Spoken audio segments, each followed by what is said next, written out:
Fala aí, pessoal do terceiro ano do ensino médio, como é que vocês estão? Espero que estejam bem, todos vocês com suas famílias neste momento, e o Senhor possa continuar abençoando a vida de cada um de vocês. Pessoal, nós estamos começando hoje aí o ciclo 2, tá legal? O ciclo 2 do segundo bimestre, e para isso eu gostaria de deixar algumas orientações para vocês. Além de vocês assistirem essa videoaula, e eu gostaria de incentivar vocês a realmente assistirem as videoaulas. A gente sabe que, infelizmente, alguns não estão assistindo as videoaulas devido ali a um baixo número de visualizações no YouTube, que tem muito menor até do que o número de alunos que nós temos no terceiro ano do ensino médio. E também pelo fato, às vezes, até da produção acadêmica, onde nós respondemos algumas perguntas e da produção acadêmica e as pessoas não assistem, fazem pesquisa na internet, às vezes, e acabam errando as questões na, na hora de fazer a produção acadêmica. Então, eu quero incentivar vocês a assistirem, também vai ajudar vocês na obtenção do conhecimento necessário, ainda mais agora nessa última fase aí de estudos de vocês para o ensino médio, tá bom, gente? Depois de assistir essa videoaula, vocês devem fazer uma leitura das páginas 83 a 90. 83 a 90 do capítulo 4, o caderno 11, tá bom? E por último, os exercícios lá na página 92 e 93 deste mesmo capítulo, tá certo? Na quinta-feira eu vou postar a correção desses exercícios e estarei disponível para vocês para qualquer dúvida que tiverem. Na mesma quinta temos fórum, se você quiser tirar sua dúvida, pode tirar dúvida comigo lá pelo fórum e também responda a sua pergunta do fórum na semana. Muito bem, gente, então vamos aí falar sobre essa última parte aí do que ficou conhecida como Nova República no Brasil, o capítulo 4 do caderno 11, a assim chamada Nova República. Vamos falar um pouquinho então a respeito disso. Nossa intenção aqui é avaliar de forma crítica o contexto especialmente do impeachment do Fernando Collor de Mello e o papel que a sociedade começou a desenvolver a partir dali. Muitas pessoas dizem que a partir desse momento o brasileiro, passa a ter uma consciência política maior a partir da participação nesse processo de impeachment. E realmente, de fato, isso parece ter acontecido. Os principais conceitos que a gente vai falar aqui, vai aprender, é o governo Collor, trabalhar com os caras pintadas, né, que é um dos momentos aí, né, dentro do governo Collor, o governo Itamar Franco e o plano real no final do governo de Itamar Franco. Bom, nós tínhamos falado na aula passada sobre as eleições de 1989 que levaram Fernando Collor de Mello à presidência. Foi a maior eleição presidencial que nós já tivemos em termos de candidatos até hoje.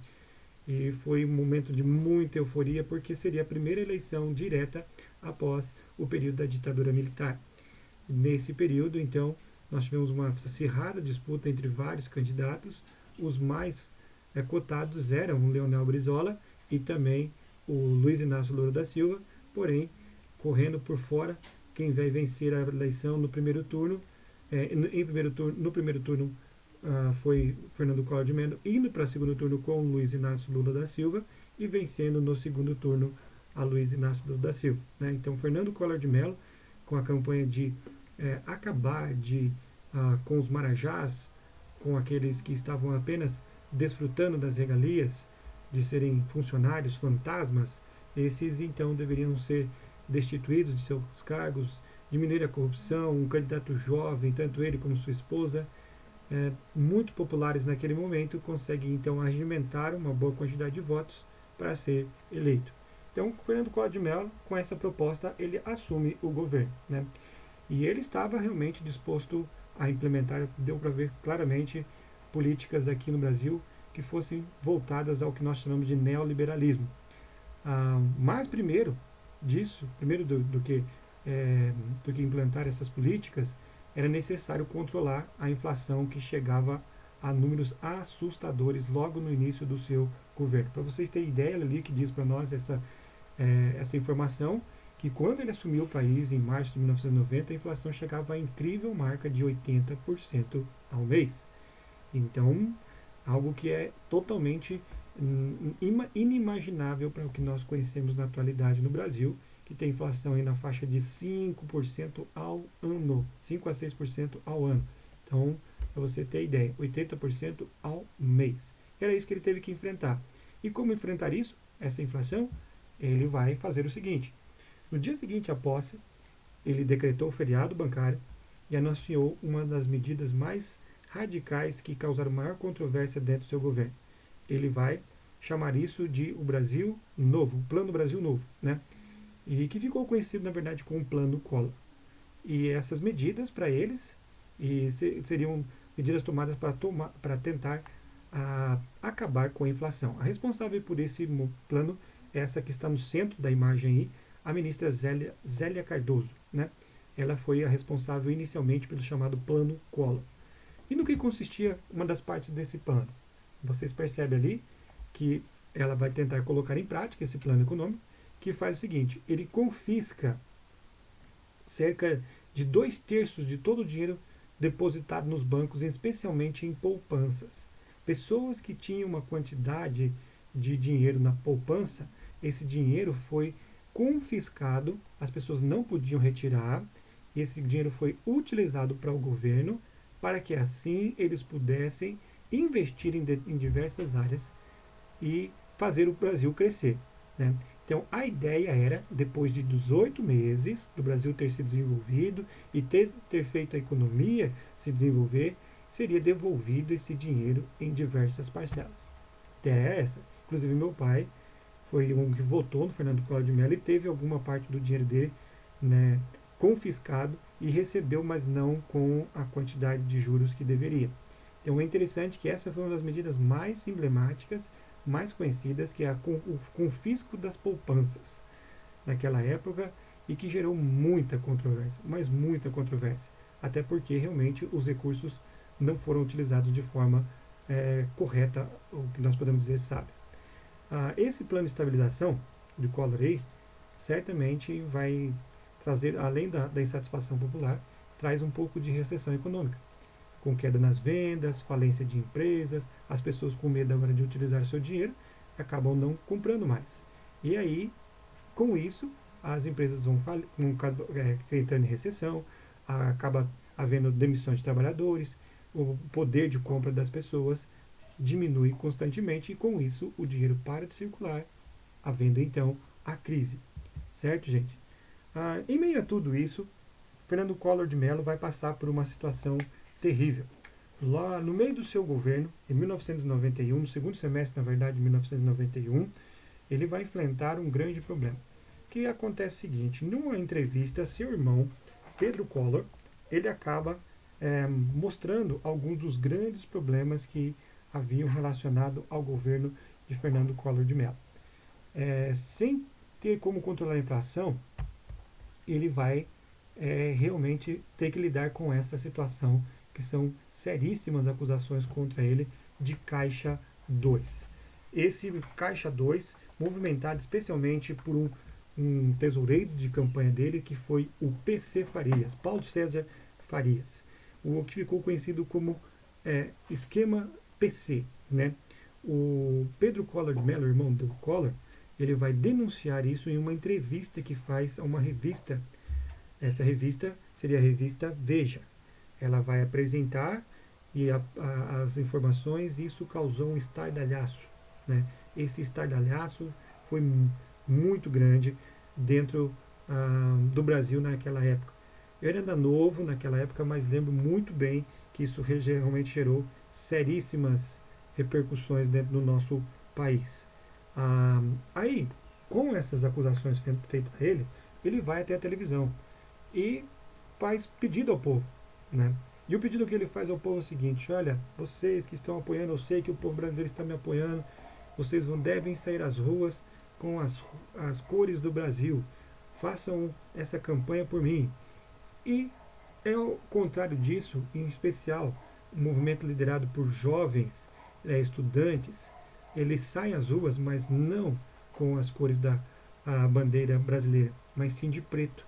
Vocês conseguem ver pelas imagens aí, a maior parte de preto e com os rostos pintados nas cores da bandeira brasileira. E a partir daí, gente, esse movimento vai ser conhecido como o movimento dos cara pintados. Foram milhares de pessoas que foram às ruas em diversas localidades do Brasil e que saem em busca e procurando pedindo, né, a, a imediata saída de Fernando Collor do poder, tá bom? Então esse movimento recebe o nome de Caras Pintadas. E esse movimento pede, na verdade, o que nós chamamos de impeachment de Collor, né? O impeachment que seria a deposição, né, o impedimento de Collor realizar o restante da sua gestão, né, do seu mandato aqui como presidente do Brasil. Eu posso dizer para vocês que eu participei desse movimento e sem saber do que estava acontecendo. De forma, realmente vou ser bem sincero para vocês, no instante naquela época do Cefet, o antigo Cefet, hoje o TFPR ali, nós estávamos assistindo a aula e de repente uma cambada de gente chegou ali embaixo e começou a fazer cânticos pedindo para que os alunos pudessem participar. O nosso professor falou o seguinte: aí galera, eu já fiz chamada, se vocês quiserem ir, pode ir. E aluno, como é jovem, ainda mais, né? Opa, já fez chamada, não vou levar falta, fazer de tudo para matar a aula, então era essa a razão. Saímos, fomos e nem sabíamos exatamente o que estava acontecendo, para vocês verem a minha noção de política naquela época. Nós participamos, andamos pelas ruas da cidade, aprendemos os cânticos do pessoal lá, mas foi só, para mim, não foi tão válido porque realmente eu não sabia exatamente o que estava acontecendo. Mas é um movimento que aconteceu no nosso país, chamado Movimento dos Caras Pintados. E aí, gente, o processo de impeachment começa a ser algo realmente real, né? Em várias capitais do país vão ocorrer essas passeatas pedindo o impeachment de Collor e para que realmente o governo dele fosse interrompido. Para evitar que seu governo fosse interrompido, Collor ele tenta renunciar, né, antes de que ele fosse tirado do governo, mas não adiantou. O Congresso vai aprovar o impeachment e ele acaba sendo condenado por crime de responsabilidade. Ele né, não é permitido mais ser candidato em nenhum lugar por 8 anos e vai perder o mandato de presidente da República. Então a crise realmente vai ser resolvida por meios constitucionais, democráticos, e vai assumir no seu lugar o Itamar Franco, o vice-presidente do partido do PMDB naquela época, né, ele participava do PMDB. Uma coisa interessante aqui de se notar, gente, é justamente essa situação. Nesse momento, o brasileiro começa a ter um pouco mais de participação política ativa, fazendo com que um presidente da República chegasse a realmente ser retirado do seu cargo por meios legais, por meios democráticos, é o que faz o governo nesse momento aqui, é o que faz a população nesse momento. Mas só que uma crítica que a gente pode perceber, infelizmente, é que o brasileiro tem memória curta. Fernando Collor de Mello hoje é político ainda, né? Foi governador de Alagoas, senador, e infelizmente as pessoas têm memória curta, apesar das graves denúncias que são feitas até hoje contra ele. Bom, então Itamar Franco vai assumir o governo, esse topetudinho ali, à sua esquerda, e à direita nessa foto você vê o seu ministro da Fazenda, ministro da Economia, Fernando Henrique Cardoso. Fernando Henrique Cardoso foi influenciado pelas ideias do Keynes, né, que foi aquele idealista, um economista inglês que deu as principais orientações para que Franklin Delano Roosevelt saísse da crise de 1929, aplicando o que nós conhecemos por New Deal. Então, Keynes era muito querido por diversos economistas e o Fernando Henrique Cardoso, adotando as ideias deles e por ideias que já tinham sido espalhadas por diversos países europeus, ele vai, né, fazer parte de uma campanha muito legal que vai transformar a economia do nosso país. E isso vai trazer uma recuperação econômica do nosso país que ficou gravada na história do nosso país, especialmente com o nome de Plano Real, né? Nós vamos ver um pouquinho daqui para frente a respeito disso na história aqui do nosso país. O Itamar Franco era um político discreto, um mineiro discreto, não quis realmente nem saber de depois, mais à frente, de manter-se na política, em especial como presidente da República, mas efetuou um governo discreto que conseguiu, aos poucos, fazer com que o Brasil se recuperasse economicamente. A nossa inflação ainda era alta e com o plano real, seria então findado diminuída bastante essa inflação no nosso país. Seguindo as orientações do Fundo Monetário Internacional, o FMI, os economistas, sob a liderança de Fernando Henrique Cardoso, planejam o Plano Real. O que seria esse Plano Real? Né? E a partir de 28 de fevereiro de 1994 foi estabelecido esse plano. O que seria esse plano? Então, o governo ele estabeleceria alguns impostos. Os impostos seriam elevados. Isso traria realmente uma insatisfação popular. Mas, ao mesmo outro lado, eles faziam uma campanha de diminuição de gastos públicos.